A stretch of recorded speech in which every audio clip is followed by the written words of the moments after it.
Hi everybody, this is Angie from Tourangie.com and today I'm in Beaver, West Virginia. This isn't my first time going through here. I'd say sometime last month I had a video pop up, so I'll tag it so you can watch it. It's going the opposite direction here on Route 19. But today's video, while I'm driving in Beaver, I'm going to be stopping up here at a red light and then taking a left, and I'm heading to the airport. Of course, the road is Airport Road, obviously. In today's video, we're just going to talk about the airport. Of course, it's a small little airport. In fact, it is known to be one of the least busiest airports in the United States. In fact, at one point, it did have the title as the least busy one. The least amount of flights and everything. That was for commercial airlines. But they do have commercial flights, and I want to talk about that a little bit, some of the history about the airport, and just a few other things. So it's going to be maybe a 10-12 minute video, driving up to the airport, circling around, and then coming back out. Uh, and I eventually will get on Route 64, but that'll be for a different video. So let's talk about the airport some. So officially, it's called the Raleigh County Memorial Airport. BKW is its little code. Uh, Tend to go by a lot of codes a lot. And as a travel agent, codes sometimes stick in my head quicker than the names of the airports. But BKW is for Beckley. It's just outside of Beaver, honestly, just outside of Beckley, honestly, if you think about it. Interstate 64 helps out with that. There are two runways here. Um, the elevation of the airport is about 2,500 feet, and it's so close to that daggone crazy bridge on Interstate 64 that I absolutely despise. That'll be a future video. But there, the two runways. The first one is 5,000 feet, 5,001 feet actually, and the second one is 6,750 feet. So the airport opened in around 1950 to 1952, and the first airline flights were Piedmont. So if you all remember Piedmont from back in the day, I remember hearing about Piedmont planes all the time. I had a family member that worked for Piedmont. So they were the first planes that flew in and out of here in 1952. The last Piedmont, which was a Piedmont YS-11, left in 1981. The runway was back then was 4,200 feet back in 1950 to 1952. It was extended to 5,000 feet in the later 1950s, and then the 6,750 foot runway was constructed in 1975 and finished around 1979. And like I had mentioned earlier, the least busy airport in the United States, that was a record held in 2005. Um, and that was when there was only 2,578 passengers that flew out of the Raleigh County Airport that year. But statistics have improved because, well, there's flights in and out of here every day, and that is Contour Airlines. Uh, Most commonly, they fly to Charlotte, back and forth to Charlotte every day. Sometimes they'll fly to Parkersburg, that's a really short flight, honestly. But I'm very familiar with the flight to Charlotte because I live just south of Charlotte, and I keep telling myself I am going to one day not do the drive up 77, and I'm just going to take a flight because honestly, the prices are not bad. Uh, you can find them for like somewhere between 89 and $120. So that's not terrible.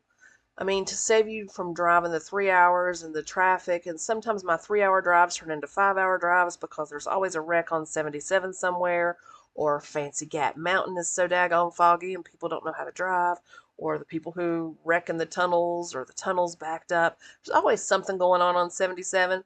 So if you're flying out of Charlotte and you think, man, I don't want to drive to Charlotte, even though I know everybody daggone it, Charlotte gets us, right? People that live here in West Virginia, we could go to Charleston, we can go to Roanoke and catch some flights, or we can come to Beckley and catch a flight to Charlotte. But most of us, we tend to drive to Raleigh or Charlotte. Some of us do drive to, I guess, the Bristol area or Kingsport, but in fact, that might be a good option for some people, especially if they're going to Tampa. Kingsport to Tampa starting next June, by the way. There's my travel talk speaking in, but my travel agent stuff slipping in here. But most of us tend to drive to Charlotte if we're flying somewhere because Charlotte is a major hub for the area. And honestly, if it's a good traffic day and things go right, it's only a 3 hour drive. I do it all the daggone time. But Beckley is a great option for people. Uh, like I said, the Contour Airlines. So you get on the flight, it's affiliated with American. You'll land in Terminal E. So it's the most furthest terminal away, but still, you can walk around to A if you need to. It takes a while for sure. You might want to take some pit stops, but um, it's better than driving 77 most times. I will admit it. So if you feel like you have the extra money and think, I don't want to drive to Charlotte, well, just get on a Contour flight. It's a really good flight. It takes no time to get back and forth from Beckley to Charlotte area, vice versa. And that way you can easily catch a connecting flight to wherever you need to go through that large Charlotte airport. I highly recommend it. I've had some friends, I've had some family, I've had some clients of mine actually use this Beckley Contour Airlines. They do not complain about it. They say that the seats are great, comparing it to Spirit Airlines. So if you're familiar with Spirit Airlines, the seats are very packed in. There's not a lot of leg room. Now they're very budget friendly, well, Contour gives you more room in your seats. So even though they're smaller airplanes and they don't hold as many people, it's a good comfortable flight for the short distance from Beckley to Charlotte. So there's some of my travel agency speak. And like I said, you could pick up a ticket for like 99 bucks usually. So it's a decent price to get you to Charlotte where you can catch tons of other flights.